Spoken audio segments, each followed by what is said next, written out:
ما كسبت وعليها ما اكتسبت ربنا لا تؤاخذنا إن نسينا أو أخطأنا ربنا ولا تحمل علينا إصرا كما حملته على الذين من قبلنا ربنا ولا تحملنا ما لا طاقة لنا به واعف عنا واغفر لنا وارحمنا وأنت مولانا فانصرنا على القوم الكافرين.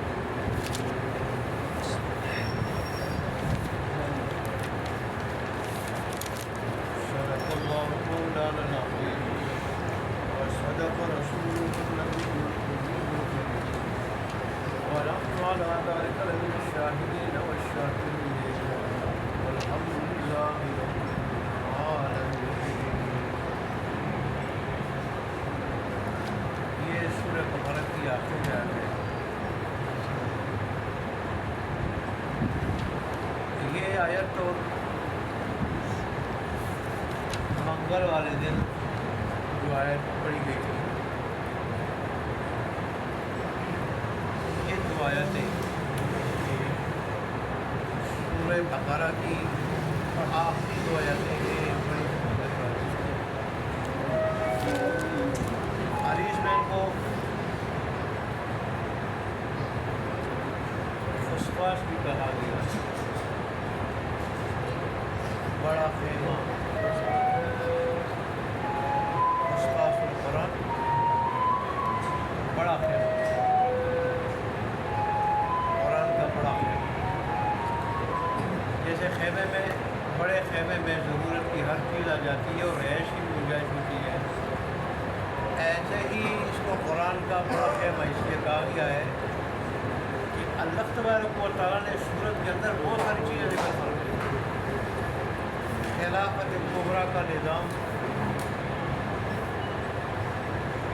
ایسے ہی دیوانی اور فوجداری قوانین اور اس کے علاوہ اور بھی بہت ساری چیزیں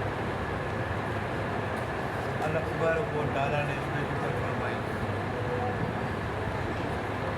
تفصیل سے ذکر فرمائی اللہ تبارک و تعالیٰ نے. تو اس کو فسفاس قرآن بتا گیا. اور میں نے آپ کو ایک آتا حدیث میں بھی آیا ہے سورہ بقرہ اور سورہ آل عمران کے بارے میں، قیامت کے دن معاشر کے میدان میں اپنے پڑھنے والے کے لیے یہ سایہ فراہم کرے گی. سایہ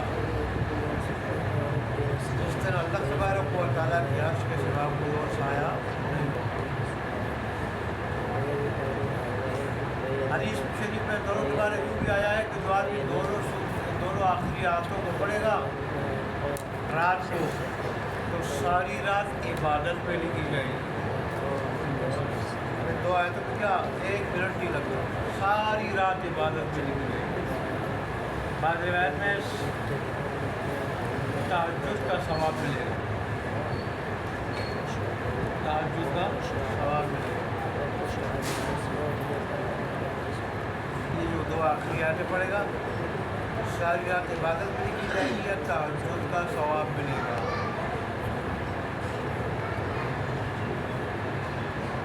اور بعض تفسیروں میں یہ ہے کہ رات کو یہ آیتیں پڑھے گا تو اس کی بھلائی کے لیے یہ آیتیں کافی ہیں. دنیا آخرت دونوں کی بھلائی کے لیے، دنیا آخرت دونوں کی بھلائی کے لیے یہ آیتیں کافی ہیں. جو رات کو ایک دو آیتوں کو پڑھے گا. اور پھر میں نے یہ بھی شاید پہلے حدیث سنائی تھی کہ رسول اللہ نے فرمایا کہ اللہ کے عرش کے نیچے خزانہ ہے بہت بڑا، اور اس خزانے سے جو چیز بچ جائے وہ چیز بھی بہت بڑی ہوتی ہے. جیسے لا حول ولا قوت الا باللہ کے بارے میں رسول اللہ نے فرمایا یہ اس خزانے سے مجھے ملا، یہ میرے.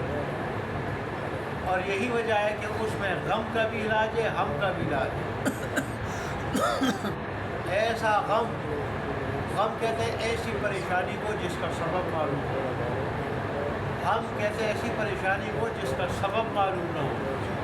کبھی دل پریشان ہوتا ہے، سبب معلوم نہیں ہوتا، وہ بڑی پریشانی ہوتی ہے کہ بس دل پریشان ہے، وجہ کوئی وجہ نہیں، دل پریشان ہے.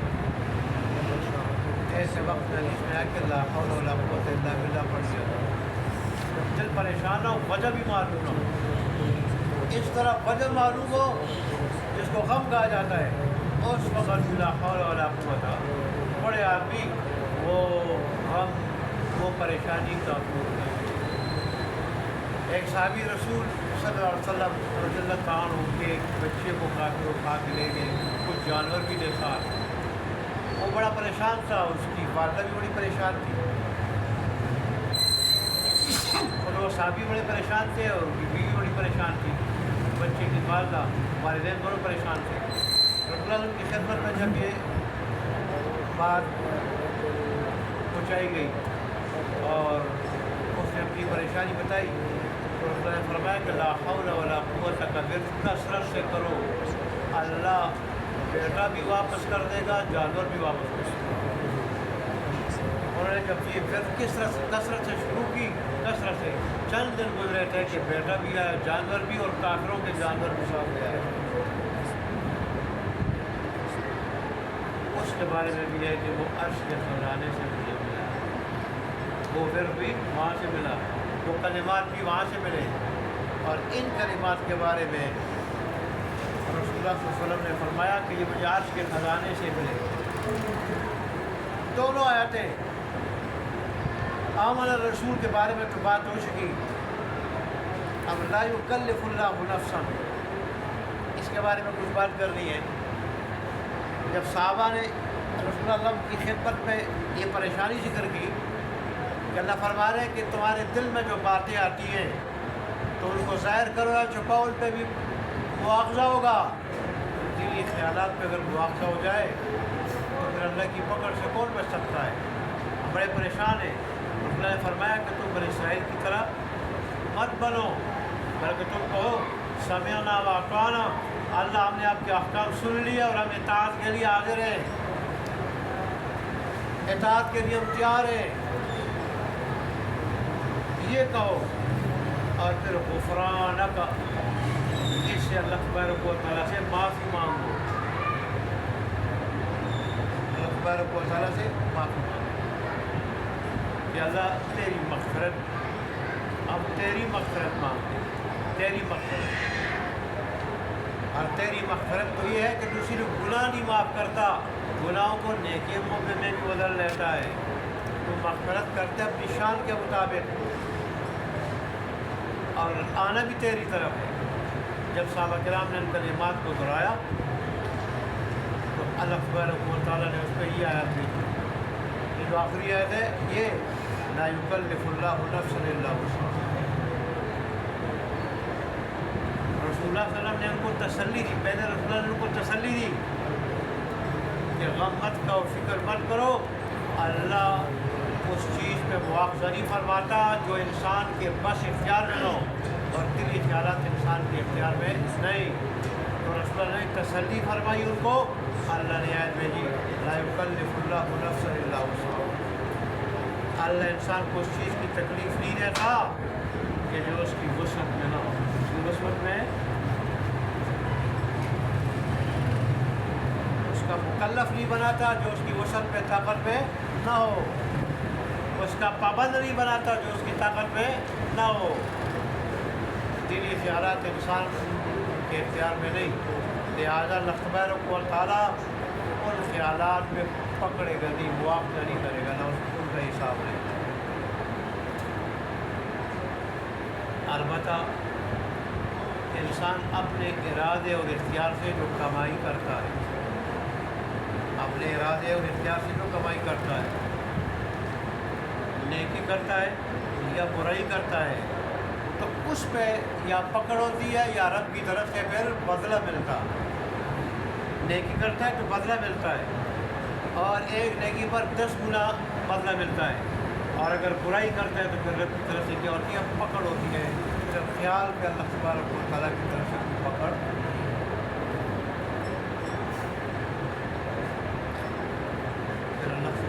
تعالیٰ نے ایسی زبردست دعائیں سکھائی، ایسے زبردست دعائی کلمات سکھائے کہ انسان اگر یہ دعا مانگ لے اور اس کی یہ دعا قبول ہو جائے تو انسان کی دنیا بھی بن گئی، آخرت بھی بن گئی۔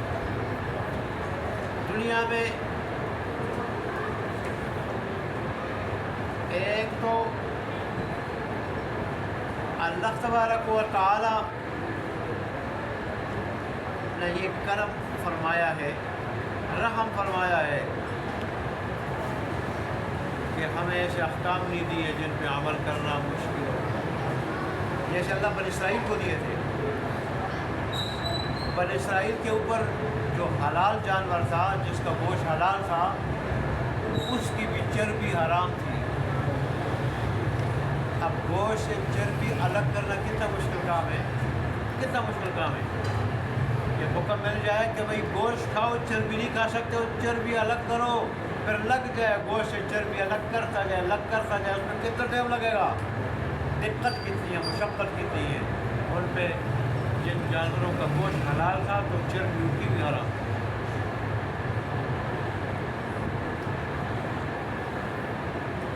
جب کپڑے پہ نجاست لگ جاتی تھی تو قیمتی سے قیمتی کپڑا بھی ہوتا، اس جگہ کو کاٹا جاتا، دھونے سے کپڑا پاک نہیں ہوتا تھا، اس کپڑے کو اس جگہ سے کاٹا جاتا تھا، قیمتی سے قیمتی کپڑے کو۔ بظاہر بعض اوقات کپڑے کی جگہ ایسی ہوتی ہے، اگر ان کو کاٹا جائے تو سارا کپڑا خراب ہو جاتا ہے۔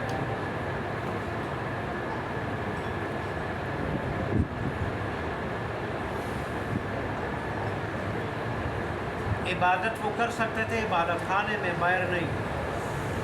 عبادت خانے میں عبادت کر سکتے، باہر نہیں۔ ہم جہاں بھی نماز کا وقت ہو جائے کھڑے ہو سکتے ہیں، دو آدمی ہو تو جماعت کھڑی کر سکتے ہیں اور اس پہ اللہ جماعت کا اجر دیتا ہے، اپنی رضا، اپنی رضا۔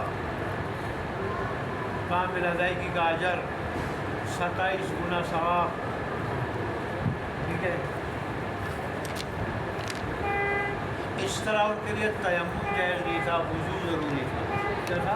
وضو ضروری تھا۔ ہمارے لیے تیمم جائز ہے، پانی نہیں ہے، کسی جگہ نہیں مل رہا ہے، انسان مریض نہیں کر سکتا تو پاک مٹی ہو یا پتھر ہو یا یہ ٹائل ہے زمین کی جنس میں سے ساری چیزیں، تو ان پہ کیا کرے، ہاتھ 2 مرتبہ مارے، 1 مرتبہ مارے پھر چہرے پہ مرے، 1 مرتبہ مارے پھر کونیوں سمیت بابو کرے، وضو ہو گیا۔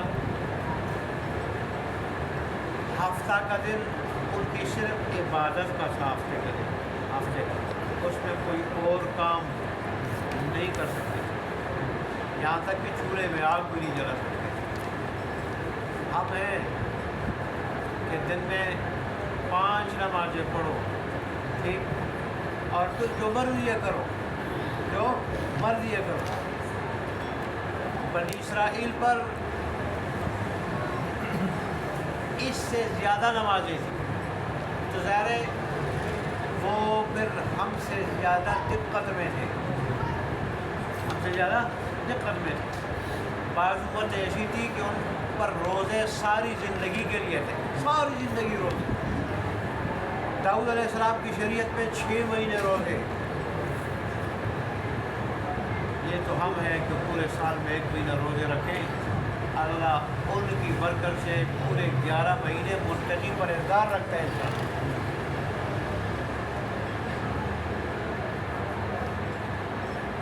اللہ، اس لیے اللہ نے ایسی دعائیں سکھائی۔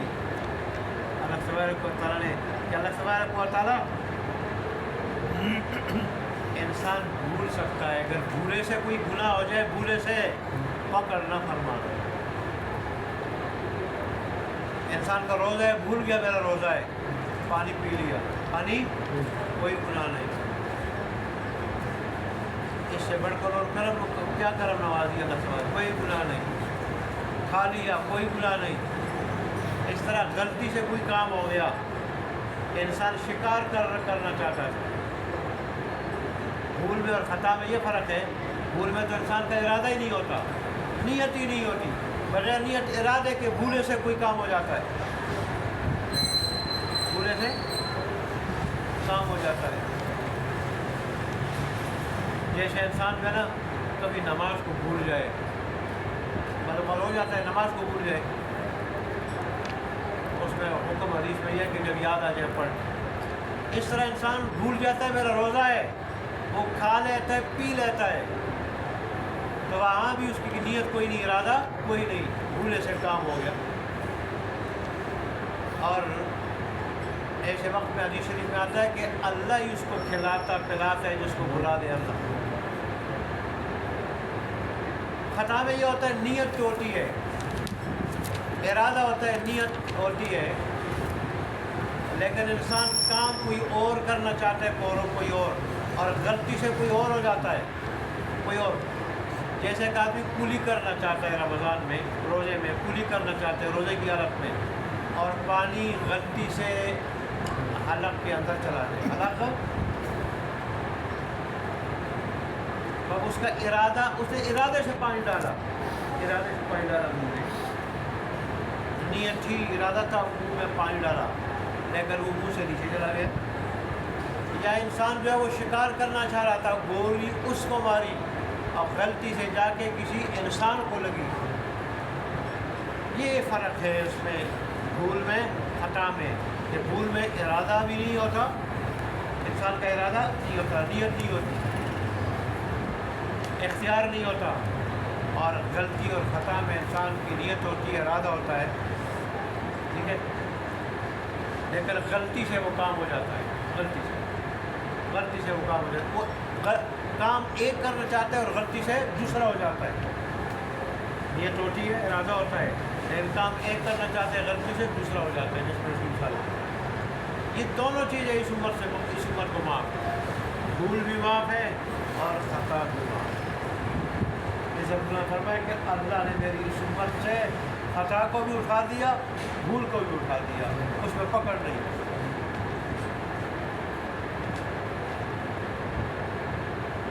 تو دعائیں وہ سکھائی، اور پھر فرمایا کہ اللہ ہمارے اوپر ایسا بوجھ نہ ڈال دے جیسے آپ نے سابقہ لوگوں پہ ڈال دیا تھا۔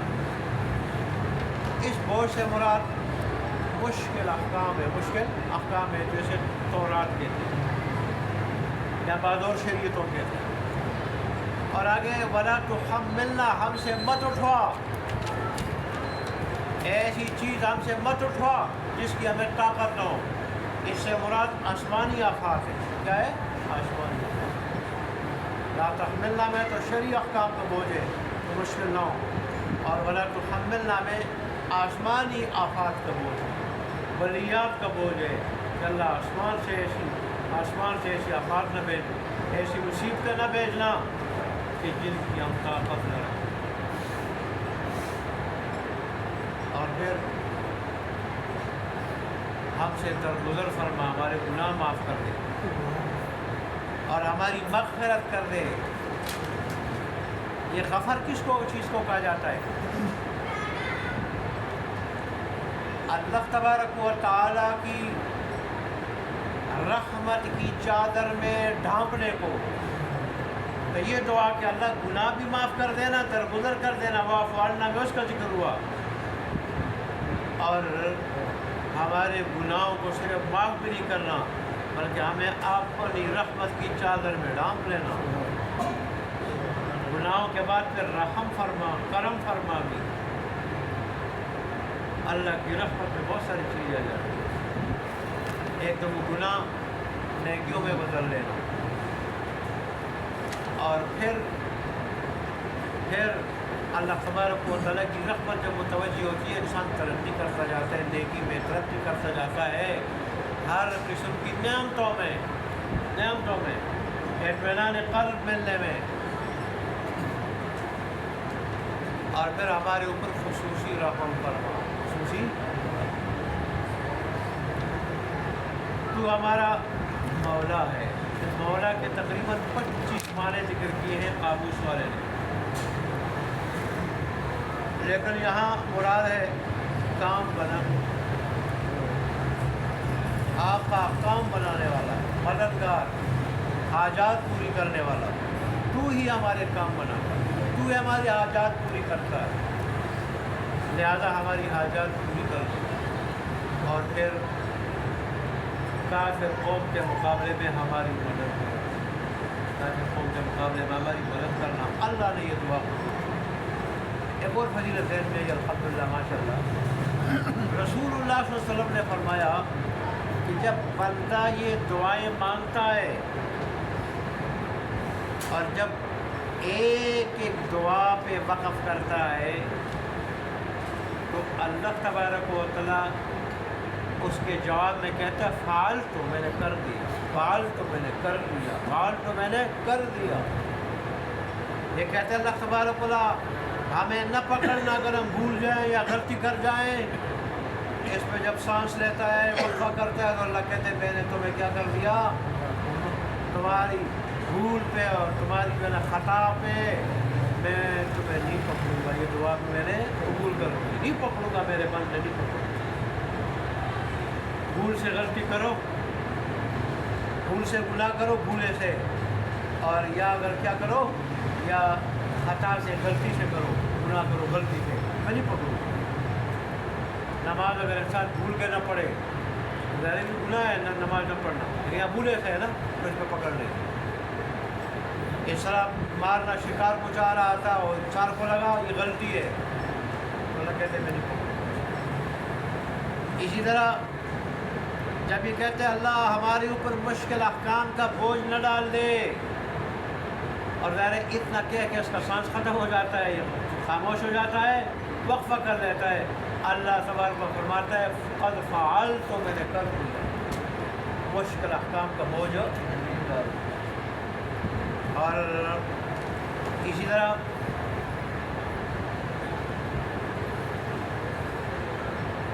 دیکھیں ہمارے دین میں تو سارے سارے سارے سارے احکام مشکل نہیں، ہماری طاقت کے مطابق نہیں، لیکن آپس میں جب موازنہ کریں تو پھر بعض کے مقابلے میں مشکلیں توڑیں۔ ایک آدمی کو دیت پڑ جائے، یہ مشکل ہے یعنی دیت ادا کرنا۔ ایک آدمی کو قصاصاً قتل ہونا پڑے، ٹھیک ہے، تو یہ اور احکام کے مقابلے میں مشکل ہے یا نہیں؟ اس لیے آج بھی ہمیں اس دعا کی ضرورت ہے کہ اللہ ایسے مشکل احکام سے مجھے بچانا کہ قصاص نہ آ جائے میرے اوپر، اس سے اللہ بچا، کہ یہ دیت نہ پڑ جائے مجھے، اس سے مجھے بچا۔ اس طرح اور اس قسم کے سخت الفاظ، 2 مہینے کے مسلسل روزے رکھنا کفارے کے طور پر، وہ بھی ظاہر جرم کے بدلے میں سزا ہے نا، جرم کے بدلے میں سزا ہے، تو ایسے احکامات سے بچا۔ پھر انسان کہے کہ آج تو وہی بند ہو گئی، قرآن ہمیں مکمل مل گیا، دین مل گیا، ابھی تو مزید حکم آنے کا کوئی احتمال نہیں ہے، لیکن یہ بھی تو ہے نا کہ شریعت میں جو دیگر آسان احکام کے مقابلے میں تھوڑے مشکل احکام ہیں، ان سے بچ جائے انسان، جو سزا کے طور پر ہے۔ کس کے طور پر ہے؟ سزا کے طور پر۔ اللہ یہ بھی بڑی بات ہے کہ آدمی ان مصیبتوں سے بچ جائے۔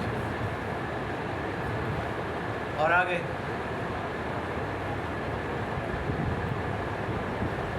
اچھا بات پھر پیچھے چلی گئی، میں نے کہا اللہ ہر دعا کے بدلے کہتا ہے، جب یہ خاموش ہوتا ہے میں نے کر دیا۔ اس طرح جب یہ کہتا ہے اللہ درگزر فرما، اللہ کر دیا۔ اللہ اپنی رحمت کی چادر میں میرے گناہوں کو ڈانپ لے، اللہ کہتے ہیں ڈانپ دیا۔ پھر یہ کہتے ہیں ورحمنا، اللہ خصوصی رحم فرما، اللہ کہتے ہیں میرا خصوصی رحم بھی کر دیا۔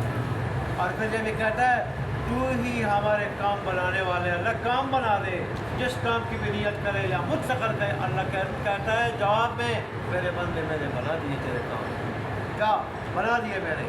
اور پھر جب کہتے ہیں اللہ کافر قوم کے مقابلے میں میری مدد کر دے، تو اللہ کہتے ہیں کر۔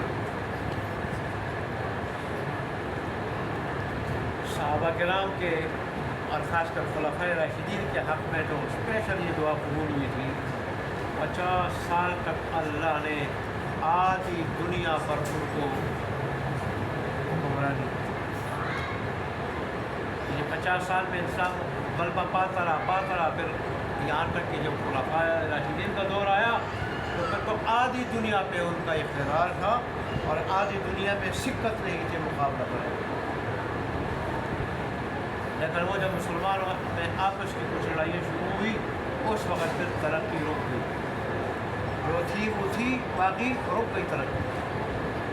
آپس کی لڑائیاں بڑی خطرناک ہیں۔ پر اللہ تبارک و تعالیٰ ہمیں عمل کرنے کی توفیق عطا فرمائے۔ اللہ ان کلمات کے جو ثمرات برکات ہیں اور ان میں جو دعائیں وہ اللہ ہمارے حق میں قبول فرمائے۔